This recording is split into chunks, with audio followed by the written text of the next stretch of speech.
Okay, let's say a short prayer before we begin.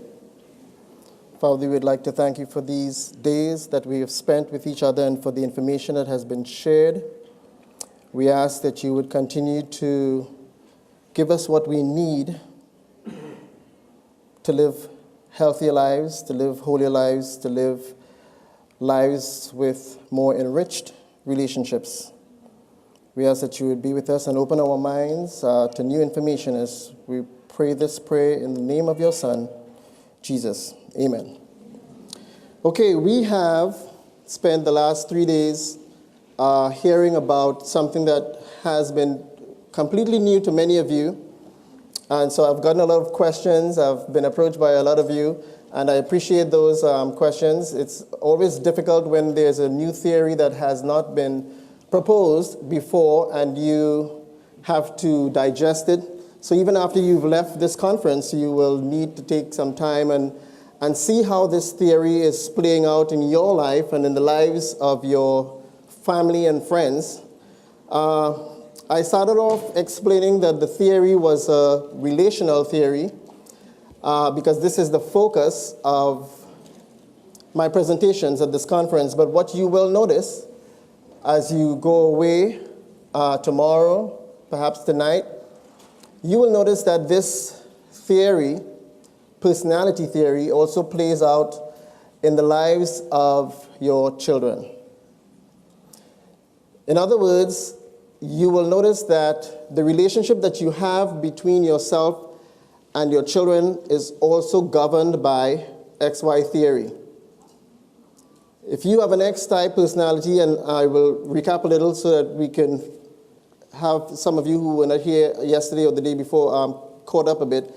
If you have an X-type personality and you have a child with an X-type personality, you would find very often that you get along quite well in childhood, while that child is still pretty young, before he or she goes through puberty, when, you know, most kids, X or Y, would like to be a little more removed from their parents. If you're a Y, you'd also find that as a Y parent, you would be comfortable around your Y-type children. I'll get into the X and Y thing a little bit. But right now, let me start by reminding you that we said 2 days ago that you have a 1 in 4 chance of finding someone suitable, someone that you could spend the rest of your life with, someone that you can actually be happy with. A 1 in 4 chance if you did nothing but step out into a supermarket or even go to your church and just blindly close your eyes and decided, okay, I'm going to choose the next person that walks through that door. If that's how you go about finding a companion, you have a 1 in 4 chance of getting lucky. It's like going to Vegas and playing a slot machine. So we talked about that. We also talked about the fact that we have 2 personalities. We have a lot of research now that's showing that most of us, practically all of us, have a distinct social personality and a relationship or relational personality. What this means is when you go to your job, especially when you go to church, when you go to a social gathering, what people see about you is what the social personality wants to present, which means that the social personality has the job of presenting you in the best light. So maybe you're an introvert, but everybody on your job thinks that you're an extrovert. That's your social personality at work. Now, the problem is we meet our partners in a social setting, perhaps such as this one, and we make judgments. He's tall. He's good looking. He has a nice smile. I like how he communicates. He's really talkative and he's funny. And you probably at that point ready to say yes to the guy, to marry the guy at that point. But what you're seeing is not who he really is. You're seeing the social personality who has the job of presenting him in a good light when he's in a social setting. So most of us do all of our dating and our courting in that social setting, and we have a false idea of who the person really is. Now, unfortunately, the social and the relational personalities, they work hand in hand and not always for your benefit. In fact, the social personality has this horrible habit of matching you up with someone that you're the exact opposite with. You've heard that opposites attract. Even in XY theory, opposites attract, unfortunately. Unfortunately, because you actually have certain hormones produced in your body when you are confronted with someone that is different from you. And this is all scientifically proven. If you were to meet someone that was very much like you, you would say, or you would think, oh, this person is kind of dull, kind of boring. This is not the kind of person I want to spend the rest of my life with. The person that really gets those juices flowing, literally, is the person who is a bit different from you. Unfortunately, that person is also a bit different from what you need. But you don't get to find this out until you've gotten to the point where you make a commitment. Until you've gotten to the point where perhaps it's your big day, it's your wedding day. But not until you get to the point where it's almost like the point of no return, where you feel like, okay, this is it, I've made up my mind, this is the person I want to be with. At that point, the social personality says, okay, I can take my rest now, I've done my job. The social personality withdraws, and the relational personality steps forward. And some of you would have experienced this, those of you who are married, some of you have actually come to me and expressed this, but you woke up one morning and you said to yourself, who is this person? Who is this person lying next to me? Who is this person sitting next to me? Who are you? You are not the person that took me on all of those dates. And where are the flowers? And what about date night? Where did that go? What about the help you promised you would give me for the kids, to help me with the children? What happened to all of that? That promise was made by the social personality. Now you have the relationship personality, and you have that one for the rest of your life. So, basically, this is what we've covered in the last few days, except for one thing. Yesterday, we spent most of the day discussing the hormonal impact of all of this. What we found is that for 3% of mammals that are monogamous, including humans, there is a hormone by the name of oxytocin. You can Google it when you get a chance to and read up all about it. But oxytocin is responsible for bonding. So if you found someone, if you were lucky enough, taking your 1 in 4 chance to find someone, and you found someone with a lot of oxytocin, then there are certain predictable behaviors that that person will show. That person is going to be the person that is not commitment phobic. You won't need to worry about him or her taking 3 years of your life to tell you at the end of it, you know, I've been doing a lot of thinking, and I don't think that we belong together. Oxytocin does not operate that way. If you have high oxytocin, you want to be in a relationship and you want to be close. Oxytocin is a bonding agent. In fact, when you read some of the literature, they call it super glue. So it's the super glue of relationships, and here is the tricky part. Everyone doesn't have it. And you have no way of finding out who does. You're not allowed to draw blood. You can't trick someone into going to the doctor to give blood, or go to the blood bank to give blood and then, kind of tack back at the back of the van and try to find out. No, you can't do any of that. It's illegal. So you have no way of finding out if the person that you're with has high or low oxytocin. But you could rest assured that if they have low oxytocin, they are more likely to have a Y-type personality.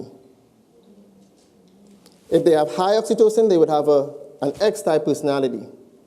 And here's the thing.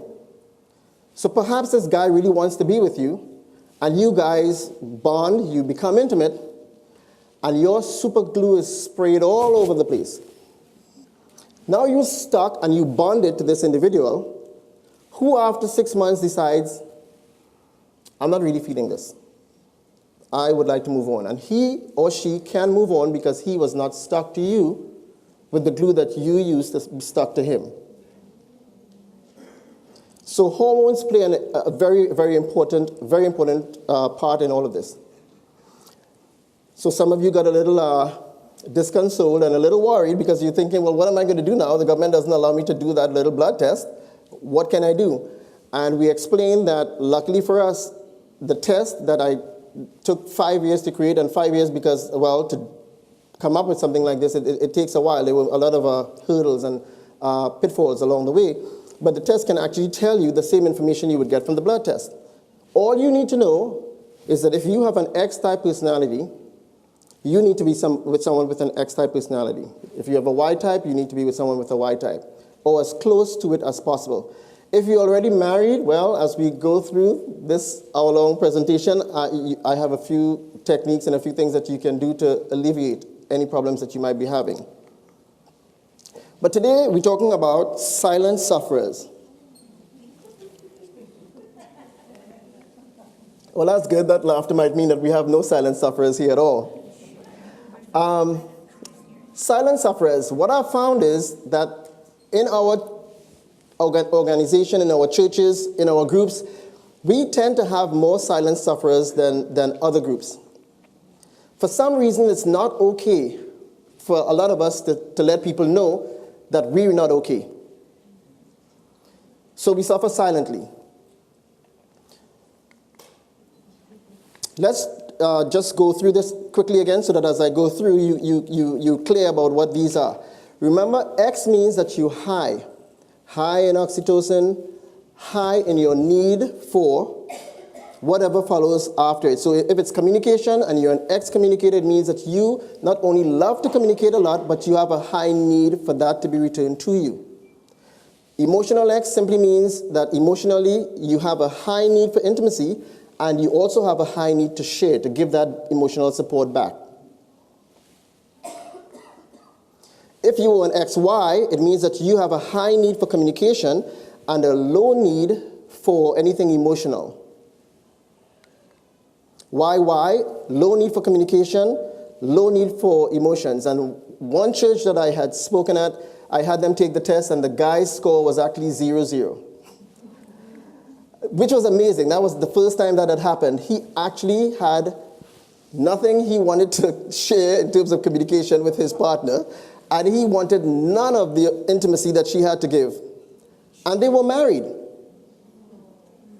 They were not unhappily married, which is why I'm saying this is not a doomsday type of scenario at all. They are just adjustments that need to be made. And then there's the YX, which means that you have a high need for communication and you have a low need for intimacy.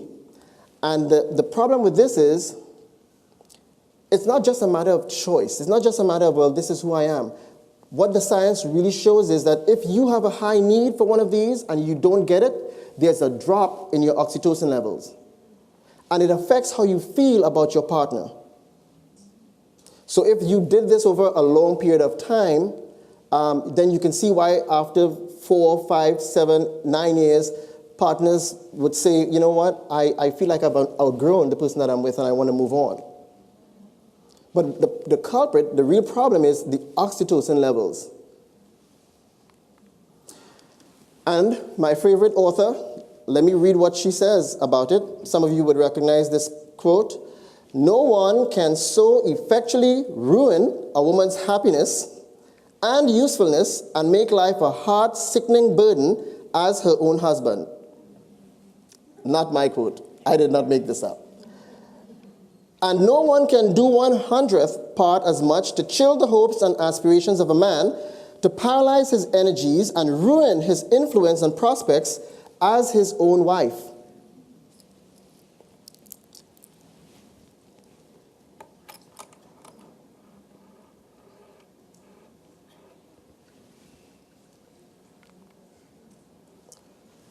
So what was that author saying? That author was saying what we said yesterday. Adam needed two things in the Garden of Eden, even before the fall, before sin entered the whole picture, he needed one, a companion, and he needed someone to help him, a helpmeet, as the Bible says. We've already found that from yesterday's presentations that he needed at least what he saw the animals given to each other. Because remember, it was naming the animals that caused Adam to realize, hey, well, what's going on here? Everybody's paired off and I'm alone. Which, by the way, is how a lot of us feel when we come to church every Sabbath. How come everybody has someone and why am I the only one alone? And that's what he felt.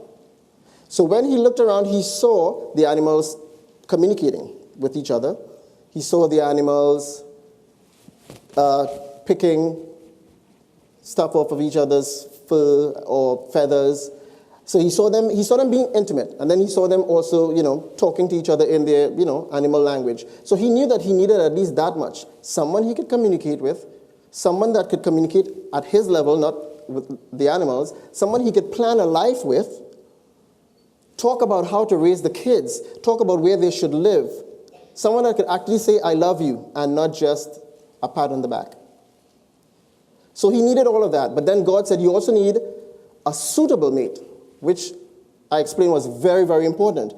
That was puzzling to me for a while until I realized that if a perfect God is creating two perfect creatures, man and woman, male and female, why does he have to add the adjective suitable? It means for the job that Adam had to do, he had to pick someone who would be willing, who would be supportive, who would be there at his side, who would be willing to build him up and not tear him down. He needed a helpmate or a helper. So let's take a quick look at a few helpmates. Remember Noah and his wife? How would you like to be the wife of Noah? How would you like your husband to come to you and say, you know what? I've been out in the desert somewhere out in, all the way out almost to Arizona, and I heard from God. And what he wants me to do, he wants me to go up in the middle of the desert where it's dry, nowhere close to nature lake, nowhere close to the ocean. He wants me to build, in our day, in our time, a large boat for him. She'd probably be supportive at first. She'd probably say, well, how long is this going to take, honey? And he would say, well, just about, give or take a few years, probably about 120 years. You're his wife. How do you think you're going to react? You're going to say, are you crazy? I did not sign up for this. And then you want to involve the children. This isn't going to work. This isn't going to happen. But God had to choose a wife for Noah. Think about this. He had to choose a wife for Noah that would have been okay with this program. Not just a spiritual woman. Because her saying, I don't want to be part of a 120-year project doesn't make her unspiritual, does it? I mean, look at all the mistakes that Lot made, and the Bible still called him righteous Lot. And then there was Hannah. You know the story of Hannah. She was barren. She prayed. God gave her a son. And she had promised God that if you give me a son, I'm going to give him back to you. Well, how did her husband feel about that? His first boy. You know how men feel about their first sons? How did he feel about that? Hannah would have had to have a special man in her life who could understand that God could make a request like this, or that God would want her to give up her son to ministry. Do you think everyone would be okay with this? I don't think so. And then there's Mary and Joseph. And I know what you're thinking. Well, of course, if I'm Joseph and angels come down and say, hey, this is of the Lord, of course, who's not going to listen to an angel? But that's not what caught me. What got me was what happened before that. Before he heard from the angel, he was unwilling to make a public display of what she had done in a time when people got stoned for doing what she was actually saying was done. She actually said, hey, I'm pregnant. And he's like, but it's not mine. He could have said, you need to be brought before the elders. What the Bible said is he decided to put her away privately so as not to cause her any embarrassment or shame. even though the shame was really his. So think about how carefully God would have had to choose his helper or her helper. Very, very carefully. Not everybody is going to be able to withstand this kind of a situation. But then, some helpers are hindrances, not helps. Hindrances. You know the story of Job.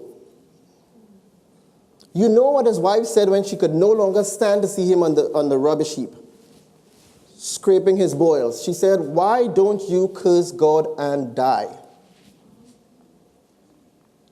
This is not a helpful mate.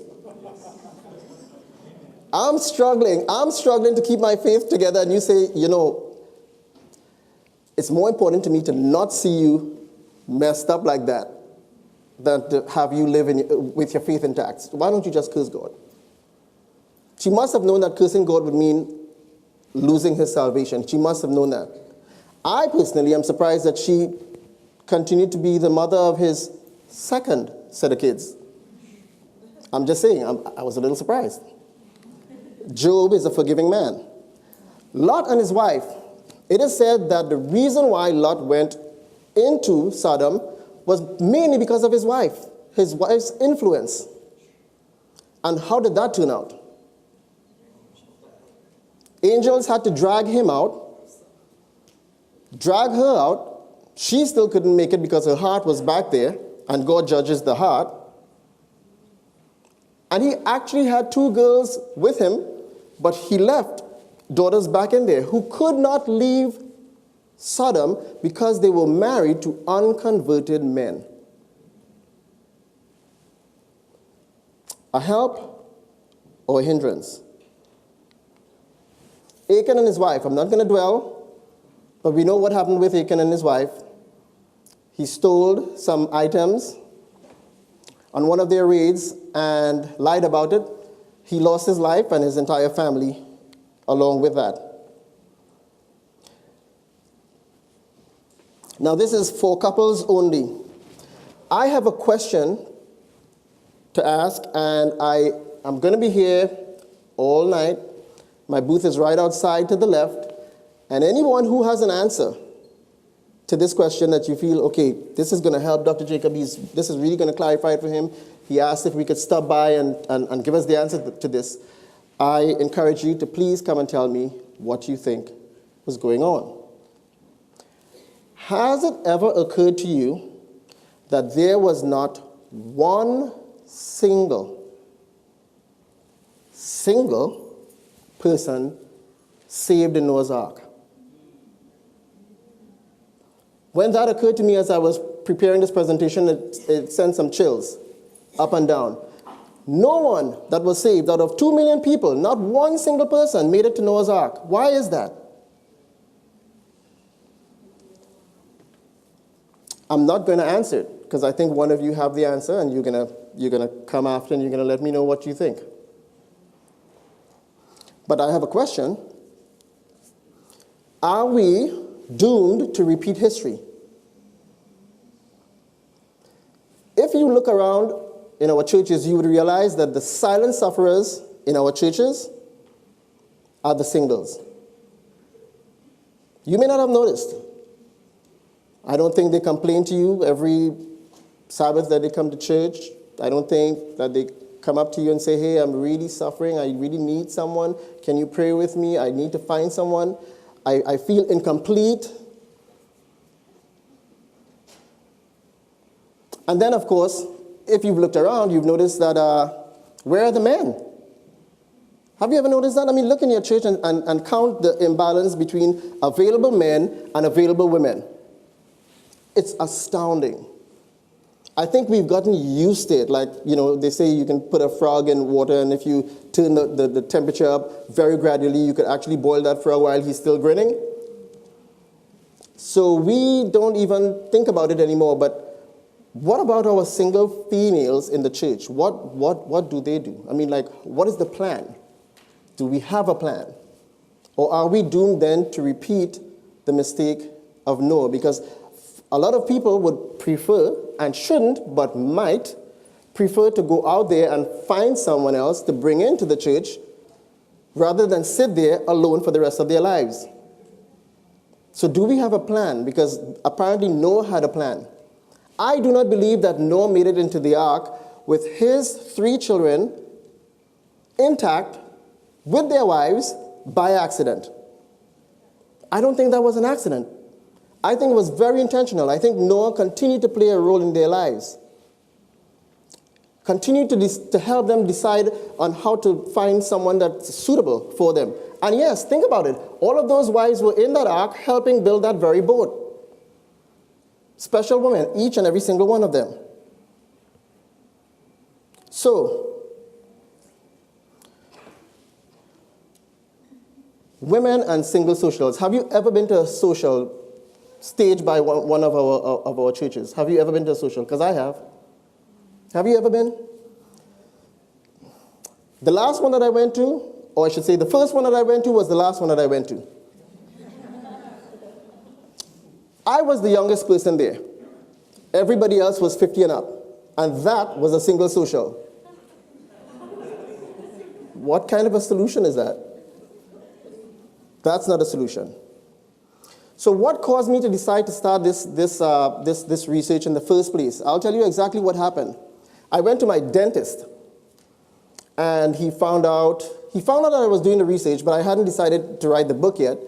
And he said, so what is your book going to be about? And I said, well, this is what it's going to be about, but I haven't started to write this book yet. And he said, well, he had his needle right over my mouth, and I'm thinking, okay, maybe you should just get on with it and not keep me in, because, I have a thing with needles. And so he was taking his time, waving the needle, and saying to me, hey, would you believe that I went to, and I'm not going to call the name, would you believe I went to this dating website, which we'll call Bleep? And when I got in to Bleep and I answered all of Bleep's questions, all 250 something of the questions, which took me hours and hours and hours, because I am so lonely I could just die. The answer I got back when I was waiting for my list of 20 individuals that I could start dating was no match found. Some of you are laughing because you know the website and you probably tried it, and you know that there's a specific dating website that will tell 20% of you, you have no match. I'm sorry. We have 50 million people in our database and no one matches you. Now that's depressing. I'm surprised that he even told me the story, because I wouldn't want to share that.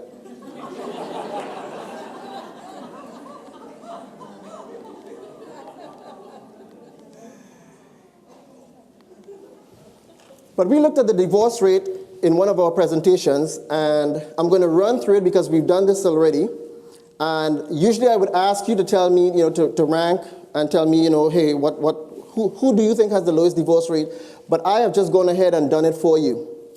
The only thing is you don't know whether the highest divorce rate is on the top, and you don't know whether it's on the bottom, those of you that have not been here before. However, I'll just tell you right now, one of the reasons why I decided to look beyond spirituality to find out why we're having such a difficult time with relationships in our church is because of this statistic. This and the dentist. Bible Belt Christians have the highest divorce rate in the country. It does not make sense. These are the born-again Christians, the evangelicals. Look it up. You'll see for yourself. Seventh-day Adventists are next in line with the highest divorce rate in this country, somewhere between 49 and 50%. So when somebody says to me, well, Dr. Jacob, as people have, Dr. Jacob, no, I just think that it means that these people are all not committed to Christ. All 49%? I mean, really? 49% of those of us that get married really just not good Christians? As a scientist, this is difficult for me to understand, difficult for me to accept. And then, on top of that, the non-practicing Christians are next in line with the second lowest divorce rate, non-practicing. And atheists have the lowest divorce rate in the country. How do you explain this in spiritual terms?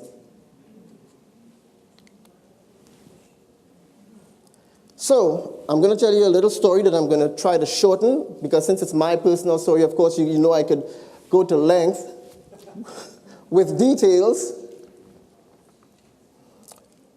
I hear one of my friends laughing here in the front because he knows that I could go to extreme length with the details, but I won't. But here's what happened. I grew up as a Catholic, and about age 19 or 20, I was converted, and my parents were not, and so if you know how that goes, I have a very strong mom, very strong-willed, strong lady. And she said to me, okay, if you decide to get baptized, I want you to pack your things, because you're not staying here. This is a Catholic house. We're not having anything in here other than that. And she even knew her scripture enough to say, you know how that text in the Bible that said that how Jesus said that he came not to bring peace but to bring a sword? Well, the sword is coming now.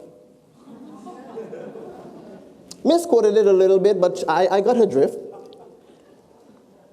So instead of being kicked out of the house, and instead of going into baptism, I decided to work with her a bit and try to teach her what I learned. As it turned out, she understood the whole message because, I kept drilling it in and, bringing some of my Bible studies home and everything.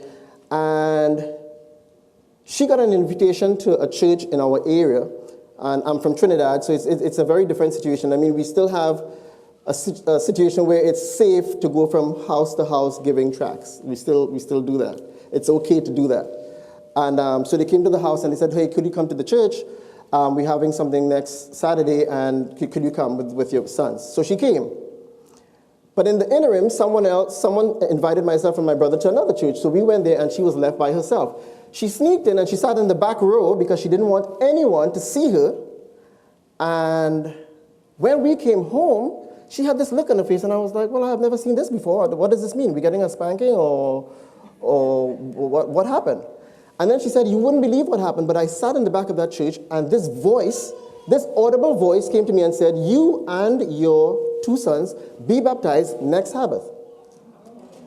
So she said she looked around because she was thinking, okay, somebody is in the back row. But then when she looked, she remembered, I am in the back row.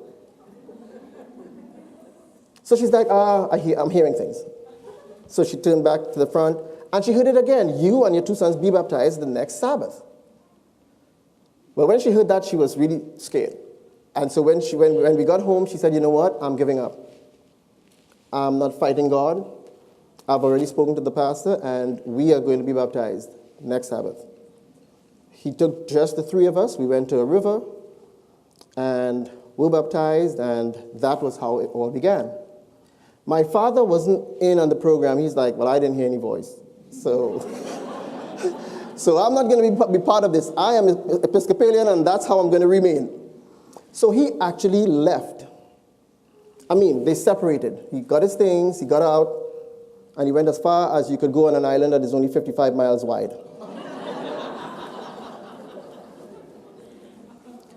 And then my mother, because she's very impulsive, the next Sabbath, or I should say the first Sabbath we went to church, she wanted to stand up and say something. I was successful in keeping her down, and she said, okay, you know what?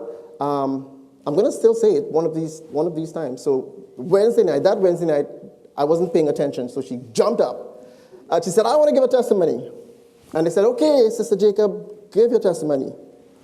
And she said, I would like to say that my husband is going to be baptized. He's going to be sitting right next to me 1 year from now. I am like, well, this is embarrassing. I don't know anybody in this church, but now I never will. So I'm dragging her down, trying to pull her down. Sit down, Mom, sit down. You've embarrassed us enough. Sit down. You don't care, but you have 2 sons. We care. And she sat down. 1 year from that date, they were having an evangelistic meeting not too far from my home, a tent meeting. And my father was bringing some stuff, some paperwork or something for her to sign. Discovered that she was not at home. She left a note on the door where she was. And so he came to the tent to give her this paperwork. So he sat next to her, and he's trying to get her to sign some paperwork. And I have no idea what he heard from the pulpit. But long story short, he never left. He got baptized at that meeting. 1 year to the date, he was standing next to her like she had said. And I was excited, very excited. We went through a honeymoon phase about 3 years when we were studying together as a family. Studying so hard, in fact, that the church, they were so impressed, he became head elder and she became head superintendent. And I thought, whoa, wow, this is fast. So they're there making all this kind of progress. My mother is the kind of obsessive person that would wake us up at 5 in the morning. Seriously, this is what she said. We just got into this church. We are not going to be the people that everybody else in church knows more about stuff than we do. So she would wake us up at 5 in the morning. We had to read our Bibles, and she got out the Spirit of Prophecy, and you have to read at 5 in the morning, 4 hours, every single day. So by the time they became head elder and head superintendent, they really knew more than the other people in the church, really. This is how obsessive my mother was. For 3 years, it was bliss, and it was Eden, and it was heaven. And then something happened. What I didn't tell you was, prior to baptism, my parents had a very conflicted marriage.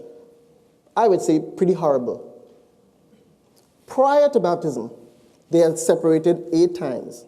And you have to understand what that means. When they separated, my mother would take myself up and my brother and would move to the other side of the island. We would be ripped from our friends in school. And that happened from the time I could recollect their first fight until this time. That happened 8 times. So when there was a 3-month honeymoon phase, I felt, okay, this is good. Spirituality, Christianity, it's all working, we're good. Until I heard the first fight and got very, very nervous. And I have to tell you, it never stopped. They tried for 3 years and it never stopped. And I don't mean that they stopped trying to be husband and wife, but I mean that they couldn't seem to hold it together to agree, to get along. Which was really weird to me, because for the 1 year when they were apart, they were best friends. It was so bad that my mother started to say to me, this is your fault. She did. Why would she say that? Because in the interim, I had gotten into a theology program, and I said, hey, Mom, it'd be really cool if I could tell, folks in the congregation, they are my parents. You see, they're sitting in the front there. It'd be really cool if you and Dad, stay together. And because of that, for the next 30 years, 25 years, she said every time they had a fight, she'd call me. She said, this is your fault. Fortunately for me, I was not a child, so I didn't really take her seriously. But I want to tell you out there, if you grew up in a home that was conflicted, and you were ever told that something was your fault, I want you to know that it was not your fault. It was not your fault. It's not your fault if your parents did not get along. It's not your fault if your parents had to split up. It was not your fault. And I'm telling you this because I know the statistics. I know for a fact that when you say this sort of thing to a child, the statistics are actually, the research is actually saying that it takes them until midlife, somewhere in their 40s, before they could get past it. So if you're still struggling with what happened in your childhood, I am telling you right now, this was not your fault. Let me go quickly into a study that was done. There was a lady that did a 25-year study trying to find out whether or not divorce hurt children. And when she did the study, she found, yes, 25 years later, the kids who were now adults were still impacted by the divorce. Soon after she did that, of course, people who were not adherents of her philosophy did a similar study, but they chose families who had high conflict, families who would have gotten a divorce. By the way, my parents stayed together until my dad passed a year and a half ago, 51 years married, and they did not get a divorce because of their commitment to Christ. However, in the interim, the conflict did a lot of damage. So I want you to know that if you decide to stay together, you still need to work on the marriage, if only for your children. Even in adulthood, not because they've left the house. Things don't get better the moment they go off to college. So the study that they did with the high conflict families found that the children were impacted as much as the children were impacted if the parents got a divorce. This is not encouraging folks to get a divorce. This is just to let you know that it's not enough just to say, I'm married. You need to be happily married, and children need to grow up in a home where they believe this.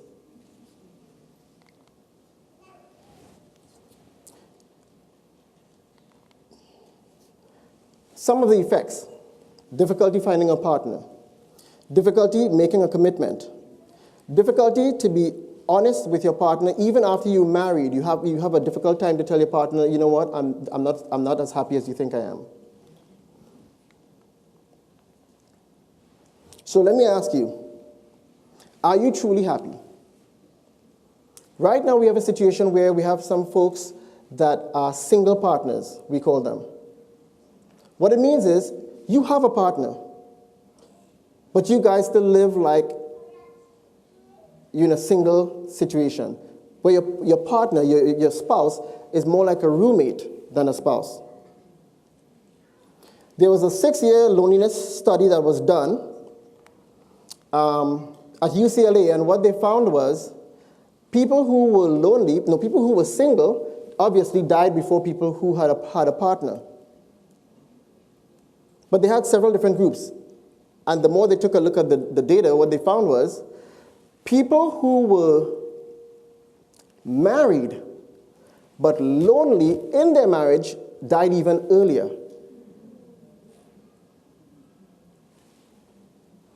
"50% of newlyweds will walk away from their marriage." We know that. That's a statistical fact. We talked about this, we didn't talk about this. We talked about 1 in 4. You have a 1 in 4 chance of actually finding someone if you did it by chance. But those of you that decide to stay together, the research says only 1 in 4 are truly happy. And I am not talking about contented. I'm not talking about satisfied, I'm satisfied with where I am. I'm talking about really, truly happy, where you just want to shout out on the rooftop to everybody, get married, this is the greatest thing I've ever done. The rest remain together because of the children, because of their finances, because of convenience, because of, again, commitment. Couples are supposed to change to become more like each other. It's called the Michelangelo effect, another study that was done.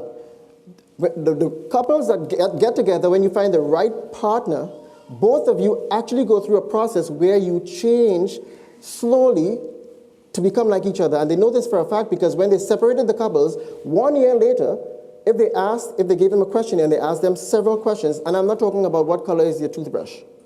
I'm talking about questions about, well, what would you guys do if this happened? Or what would you guys do if that happened? Or what if the children did this?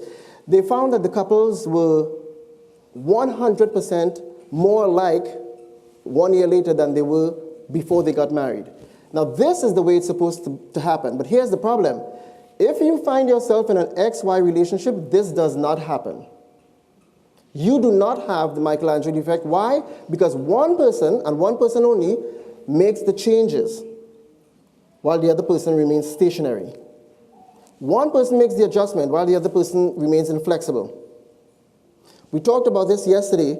Remember, as Christians, we decided that we would become part of an organization, a church. We would give our commitment to God, to Christ, and part of that commitment is that we would allow Him to change us into His image and to change us into who He wants us to be. But somehow it seems to have slipped most of us that we also need to change for our partners. Because your relationship with your partner actually does affect your relationship with God. We talked about the need to change for your children. We talked about the research on families and conflict. And we talked about, obviously, wives are less likely to make these changes. And those of you that are wives, I'm not saying that you can't change. Tons of wives that I know have made that change, either out of love of partner, love of God, or commitment. So, who are the other silent sufferers? Guess who they are? Married folk. Those of you that are married in the church, among you, not all of you, but quite a few of you, are silently suffering. And it doesn't have to be both of you. It could be just one of you. How do I know that? I know that because I grew up in this home.